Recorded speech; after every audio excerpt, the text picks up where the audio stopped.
Hello and welcome back to channel guys. मेरा नाम है आशीष गायकवाड़ और स्वागत है आप सभी का फिर से एक बार हमारे यूट्यूब चैनल पे। दोस्तों, आज की इस वीडियो में हम बात करने वाले हैं सीएचओ और स्टाफ नर्स के बारे में। क्या आपको सीएचओ करना चाहिए या आपको स्टाफ नर्स करना चाहिए, किन्हें सीएचओ जॉब लेना चाहिए या फिर किन्हें स्टाफ नर्स के लिए स्टाफ नर्स चूज करना चाहिए। तो ये वीडियो काफ़ी हेल्पफुल रहने वाला है आपके लिए, वीडियो में बने रहिए। और जो भी आपके अगर कुछ भी डाउट्स होते हैं तो आप कमेंट करके बता सकते हैं। दोस्तों, वीडियो को स्टार्ट करने से पहले मैं आपको बता दूंगा, हमने हमारे कंसल्टेशन कॉल की जो सर्विसेज है वो एक्टिव कर दी है, शुरू कर दिया। अगर आपको आपके करियर रिलेटेड कोई भी डाउट हो, करियर गाइडेंस चाहिए, कुछ काउंसलिंग चाहिए, आपके स्टडी के प्रॉब्लम है, एग्जाम के लिए किस तरीके से प्रिपेयर करें, या फिर कोई भी डाउट हो, चाहे वो अब्रॉड के रिलेटेड हो, आइल्स के रिलेटेड हो, ओईटी के रिलेटेड हो, तो आप हमें पूछ सकते हो। उसके लिए आपको हमारे साथ कॉल बुक करना होगा। अगर आपको कॉल बुक करना है, नीचे डिस्क्रिप्शन में आपको लिंक दी जाएंगी, वहां से आपको कॉल बुक करना होगा। ये पूरा जो काउंसलिंग या फिर कंसल्टेशन सेशन होने वाला है, कॉल सेशन होने वाले हैं, वो पेड होंगे। सो चार्जेस कुछ ज़्यादा नहीं है, इतने हैं जितने आप पे कर सकते हो। तो इस वीडियो में बन रही है, वीडियो को स्टार्टिंग से लास्ट तक देखते हैं।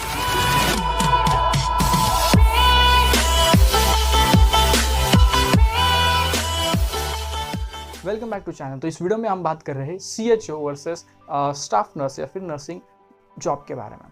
तो दोस्तों, सीएचओ और स्टाफ नर्स के कंपैरिजन से पहले मैं बता दूंगा कि सीएचओ एक ऐसा कोर्स है या फिर सीएचओ एक ऐसी जॉब है जो आप डिग्री कोर्स करने के बाद, मतलब आपने बीएससी नर्सिंग की है या फिर पीबीएससी नर्सिंग किया है, उसके बाद आपको फॉर्म फिलअप करना होता है। जब अगर वैकेंसीज होते हैं देन आपको एंट्रेंस एग्जाम देना होता है, फिर first counselling, second counselling, third counselling round, and उसके बाद आपको सिलेक्शन हो जाता है। उसके बाद फिर आपकी 6 मंथ्स की ट्रेनिंग होती है। उन 6 मंथ्स के ट्रेनिंग के बाद फिर उसमें आपको जो थ्योरी एग्ज़ाम, प्रैक्टिकल एग्ज़ाम देने होते हैं यूनिवर्सिटी के। उसके बाद आपकी एग्ज़िट एग्ज़ाम होगी। एग्ज़िट एग्ज़ाम मतलब ये जो थ्योरी और प्रैक्टिकल एग्ज़ाम है वो एग्ज़िट एग्ज़ाम होगी। तो वो एग्ज़िट एग्ज़ाम के बाद ये 6 मंथ्स के ट्रेनिंग के एग्ज़िट एग्ज़ाम के बाद फिर से आपका सिलेक्शन होगा।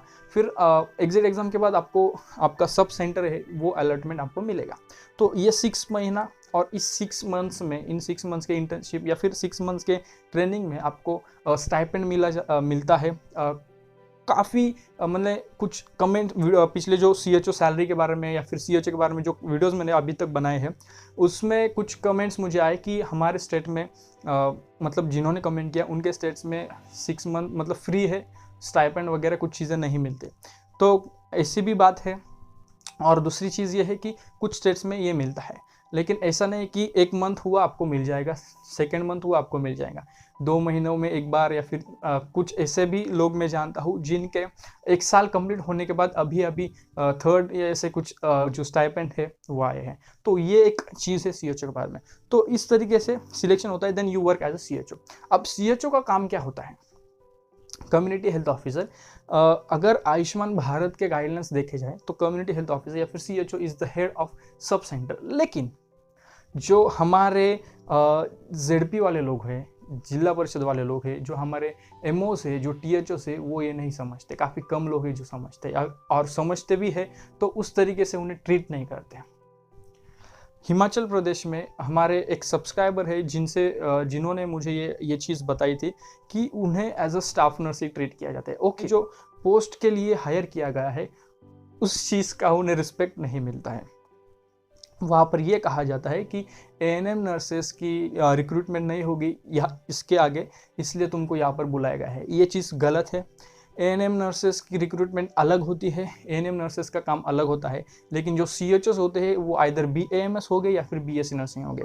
हिमाचल में ज़्यादातर बीएससी नर्सिंग गर्ल्स को ही रिक्रूट किया गया है, अकॉर्डिंग टू द इंफॉर्मेशन जो हमारे सब्सक्राइबर ने बताई है। तो मैं आपको बताना चाहूँगा ये बिल्कुल भी गलत है। सीएचओस का रिक्रूटमेंट स्टाफ या एएनएम नर्सेस के जगह पर नहीं है। एएनएम और जो एमपीडब्ल्यूज होते हैं उनका काम अलग होता है, लेकिन सीएचओ का काम अलग होता है। So CHO is the head of the sub centre, and जो एएनएम एंड जो एमपीडब्ल्यू होते हैं उन्हें सीएचओ के अंडर काम करना होता है। सो ये एक चीज़ है। ओके, तो ये अब जो गाइडलाइंस के अनुसार ये इस तरीके से ये कोर्स डिज़ाइन किया गया है या फिर ये जॉब अपॉर्चुनिटी डिज़ाइन की गई है। लेकिन अगर आप अभी अभी आपने बीएससी नर्सिंग कंप्लीट किया है, अभी अभी आप बीएससी नर्सिंग पास आउट करके आए हो और आप सोच रहे हो कि मैं सीएचओ कर लेता हूँ या फिर मुझे अपॉर्चुनिटी मिली है, वैकेंसीज आई है तो मैं सीएचओ बन लेता हूँ, तो मैं आपको बोलूँगा आप गलती कर रहे हो। क्योंकि क्यों, ये आपको मैं आगे मतलब आगे आप समझ लोगे। CHO किसके लिए बेस्ट है?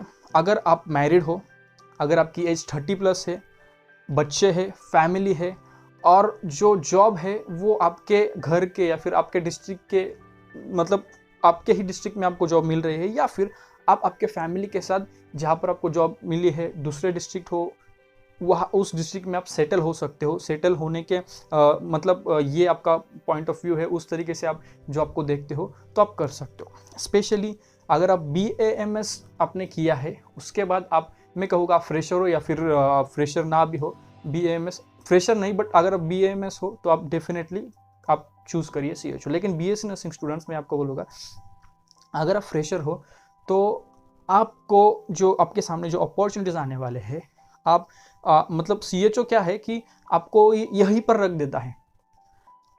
हालांकि जो BSc नर्सिंग या फिर नर्सिंग स्टूडेंट्स के लिए यहाँ तक जाने की अपॉर्चुनिटीज़ है, लेकिन CHO आपको यहाँ पर ही रख देता है। समझ रहे हो आप मेरी बात को? जैसे आप आगे चलोगे आपको समझ में आएगा क्यों। जो सैलरी आपको यहाँ पर, अब हर एक चीज़ सैलरी पर डिपेंड नहीं करेंगी, लेकिन सबसे इंपॉर्टेंट तो सैलरी ही है। तो सैलरी से शुरू करूँगा, फिर बाद में आगे वाली चीज़ें मैं बताऊँगा। सबसे पहले सैलरी की अगर हम बात करें तो स्टार्टिंग सैलरी CHO को होती है, बोली जाती है 25,000, लेकिन सभी टैक्सेस वगैरह क्या होता है वो डिडक्ट करके 24,800 आपको सैलरी होगी, प्लस 15,000 इंसेंटिव आपको कहा गया है, 15,000 इंसेंटिव आपको दिया जाएगा। अब इंसेंटिव लेने के लिए आपको जो NCD मतलब 14 to 15 इंडिकेटर्स है, वो आपको उसके तहत आपको वर्क करना होगा। अगर आप उन इंडिकेटर्स के तहत वर्क करते हो तब आपको आपका इंसेंटिव मिलेगा। ऐसे डिस्ट्रिक्ट से, ऐसे ZP है मतलब जिला परिषद, ऐसे है काफ़ी कम जो अपने CHOs को अच्छी तरीके से उनसे काम करवा लेते हैं और उनको अच्छा इंसेंटिव पे करते हैं। और काफ़ी ज़्यादा ऐसे डिस्ट्रिक्ट्स है, काफ़ी ऐसे CHOs है, काफ़ी डिस्ट्रिक्ट्स में जिनको इंसेंटिव्स टाइम पर नहीं दिया जाता या फिर नहीं दिया जाता। मैं जानता हूँ ऐसे CHOs को जिनको 3 महीनों का टोटल मिलाकर इंसेंटिव मिला है 9,000 6,000, कुछ ऐसे है उनको इंसेंटिव दिया ही नहीं गया। तो ये चीज़ है। अब अगर आपने सोचा है कि मुझे 40,000 मिलेगा, मुझे काम नहीं होगा, मतलब मैं मतलब आप क्यों जाते हो CHO को? तो आपको लगता है स्टेटस मिलेगा, लोग मुझे डॉक्टर बोलेंगे, मुझे रेपुटेशन मिलेगा, गवर्नमेंट सर्विस है, ना ही आपको गवर्नमेंट फैसिलिटीज़ मिलते हैं, जो पॉलिसीज़ होते हैं मतलब अलग अलग तरीके के, अलग अलग जो ये आते हैं ना कोविड के रिलेटेड, या फिर हालांकि जो कोविड का है हाल ही में जो कोविड का है वो फैसिलिटी और सारे जो गवर्नमेंट फैसिलिटीज़ है वो आपको यहाँ पर इंक्लूड नहीं किए जाएंगे। ओके, तो आप कहते हो गवर्नमेंट है, लेकिन ये एक चीज़ है। ओके, सेकेंडली आप कहते हो स्टेटस या फिर रेपुटेशन। तो आपको काम क्या करना होता है पता है? जो आयुष्मान भारत ने डिज़ाइन किया है अच्छी तरीके से डिज़ाइन किया गया है, लेकिन on ground on the field आपको वर्क करना होता है कि वैक्सीनेशन देना होता है। अच्छी बात है वैक्सीनेशन देना, लेकिन जो आपके जॉब शीट में है ना वो नहीं है। ओके, सेकेंडली रजिस्टर्स मेंटेन करने को आपको कहा जाता है, हर एक रजिस्टर। मुझे पिछले वीक में एक सब्सक्राइबर ने उनके पूरे रजिस्टर्स मुझे दे दिए थे, मतलब फ़ोटो सेंड किए थे, सर इस तरीके से रजिस्टर हमको मेंटेन करने को कहा जाता है TH ऑफिस से। तो ये बात है। सेकेंडली ये कहा जाता है कि जो नर्सेस है, ANM nurses, I am not against ANM nurse, I am not against MPW, I am not against any जिला परिषद, I am not against any THO, but मैं जो फैक्ट है जो आने वाले स्टूडेंट्स हैं उनके लिए मैं ये फैक्ट बताना ज़रूरी है, इसलिए मैं ये चीज़ बता रहा हूँ। देयर इज़ नो ऑफेंस, मैं किसी को भी ऑफेंड नहीं करना चाहता या फिर किसी को भी रॉन्ग इन्फॉर्मेशन नहीं बताना चाहता। जो चीज़ मैंने देखी है वही बात मैं यहाँ पर बोल रहा हूँ विथ एक्सपीरियंस। ओके, सो तो जो 14 to 15 इंडिकेटर्स आपके जॉब प्रोफाइल में या फिर जॉब चार्ट में आपको दिए गए हैं, तो उन्हें आप कंप्लीट ही नहीं कर पाते, क्योंकि आपको उसके अलावा इतना ज़्यादा अदर वर्कलोड दिया जाता है। CCC पर ड्यूटी करो, OPD करो, जो PHC की OPD करो। हालांकि PHC की OPD CHO का काम नहीं है, ये मतलब ये वर्क है MO का। MO छुट्टी ले लेते हैं, CHO पर आ जाता है। And if CHO is absent from sub centre, then जो उसका उस दिन का OPD है वो चला जाता है, या फिर अदर वर्क से वो चला जाता है, विजिट से वो नहीं कर पाता। देन उसके अलावा CCC की ड्यूटी है, वैक्सीनेशन ड्यूटी है, आपको निगेटिव डाटा जो अभी कोविड के रिलेटेड चीज़ें हैं वो आपको फिल करने को कहा जा सकता है। हर तरह मतलब हर जगह पर किया जाता है ये नहीं मैं बोल रहा, लेकिन आपको कहा जा सकता है।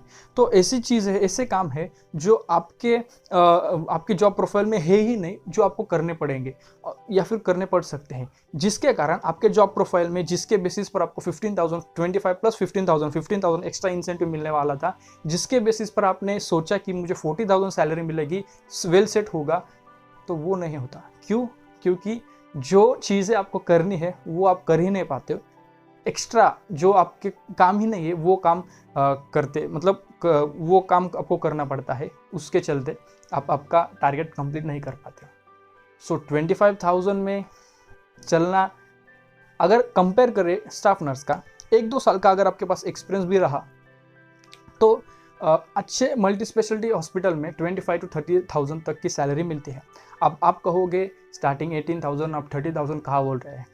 हमारे कलीग से, मेरे क्लासमेट से जो अभी 35,000, मतलब मेरे साथ ही पास आउट हुए हैं, 2-3 साल का एक्सपीरियंस, 2 साल का कम से कम एक्सपीरियंस है उनके पास, एंड इतना वो कमा रहे हैं। मेरे सीनियर से, हमारे सब्सक्राइबर्स भी है, इवन हमारे सब्सक्राइबर्स भी है जो मुंबई, पुणे और दिल्ली, कुछ है जो एमपी में, हिमाचल प्रदेश में, ऐसे पूरे स्टेट में, बेंगलोर में ज़्यादा है, राजस्थान में है, जहाँ पर अच्छी सैलरी के साथ काम कर रहे हैं। अब ये लोग, अब मुझे कैसे पता, वो इंस्टाग्राम पर डीएम करते हैं, कुछ डाउट हो वो अपना शेयर करते हैं, तो वहाँ से हमें पता चला। अब आप कंपेयर करो। और एक और चीज़ मैं ऐड करना भूल गए यहाँ पर, सीएचओ का जो जॉब है, आप सोचते होगे सुबह 8 से 5 बजे तक होगा एंड देन इट्स डन, तो ऐसी बात बिल्कुल नहीं है। सीएचओस को 24/7 काम करना होगा। ये कैसे? जब आप जॉब से घर पे आ जाते हो, आपका व्हाट्सएप पे कंटिन्यू चलता रहेगा, आपके ग्रुप हो गए, टीएचओस का ग्रुप होगा, आपके पीएचसी का ग्रुप होगा, आपके डिस्ट्रिक्ट का ग्रुप होगा, हर दिन कुछ ना कुछ आता रहेगा, ये नहीं हुआ, वो नहीं हुआ, ये करना पड़ेगा। घर पे जाकर फिर आपको ओपीडी फिल करो, ये फिल करो, वो फिल करो, ये रह गया। और फिर कभी भी आपको मैसेज आ सकता है, कल ये काम है, आपको वहाँ जाना है, कल आपको ओपीडी के लिए जाना है। मतलब आप 5 के बाद भी आप फ्री नहीं हो, 24 आवर्स कुछ भी हो सकता है। आपको यहाँ पर डिस्ट्रिक्ट लेवल पर मीटिंग के लिए जाना है, टीएचओ लेवल पर मीटिंग के लिए जाना है, ये चीज़ आपके साथ हो सकती है। So you are not working as a king there.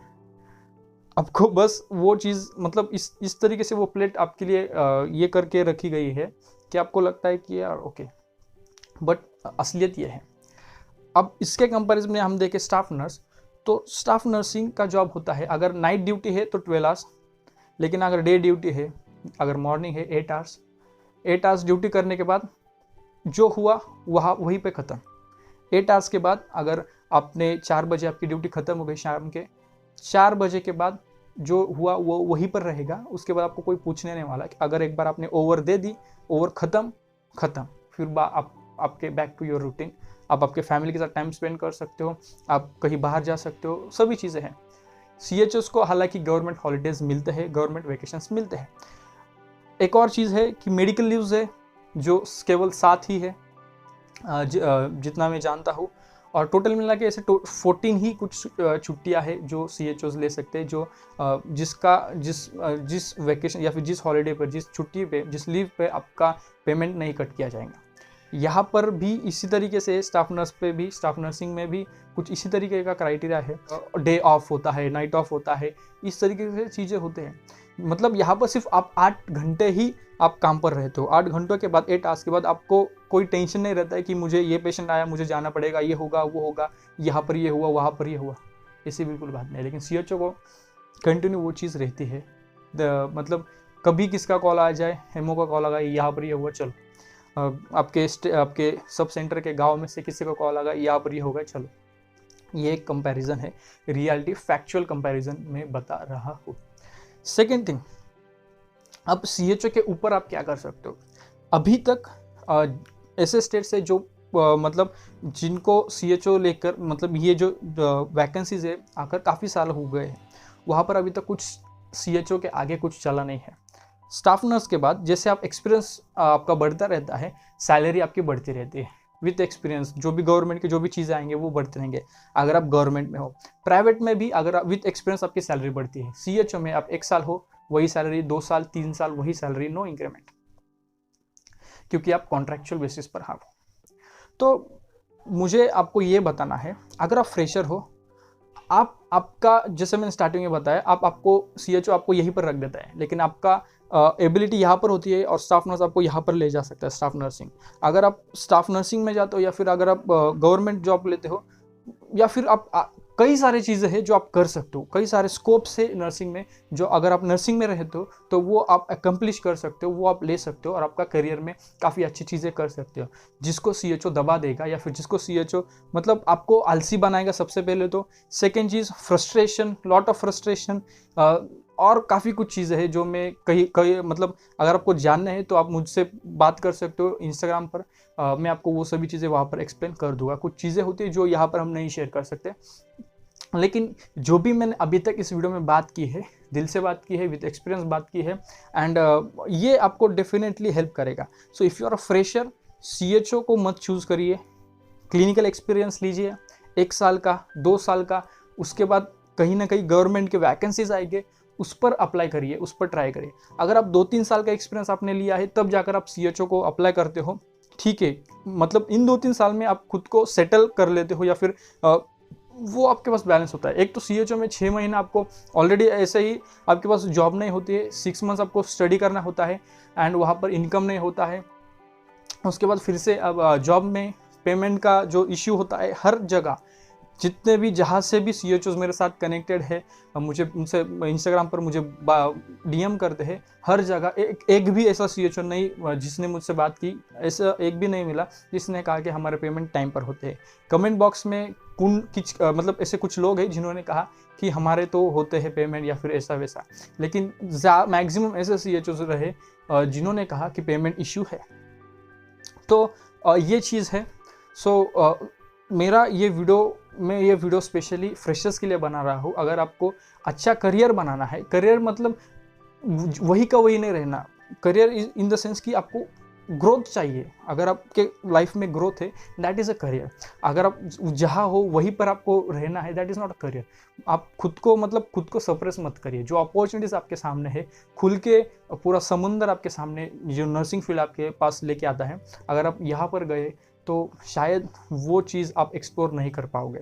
तो फर्स्ट एक्सपीरियंस लीजिए और चीज़ें ट्राई करिए। डिग्री कोर्सेज, डिप्लोमा कोर्सेस है, डिग्री कोर्सेस है, सर्टिफिकेट कोर्सेस है, उनको ट्राई करिए। उस तरीके से आप आपकी जॉब की जो भी आपकी लाइफस्टाइल है वो अच्छी बना सकते हो, इनकम अच्छी बना सकते हो, और काफ़ी कुछ चीज़ें हैं। अगर आपको वीडियो चाहिए किस तरीके से आप इनकम बना सकते हो, बढ़ा सकते हो विथ नर्सिंग, तो ज़रूर कमेंट करके बताइए, मैं उस पर भी वीडियो बनाऊँगा। इसके अलावा अगर कुछ भी डाउट हो तो आप मुझे इंस्टाग्राम पर फॉलो कर सकते हो, वहाँ पर मैं आपके डाउट सॉल्व करने की कोशिश करूँगा। तो फिलहाल इस वीडियो में बस इतना ही। अगर कोई चीज़ है तो मैं ज़रूर उस पर वीडियो बना के आपको एक्सप्लेन करने की कोशिश करूँगा।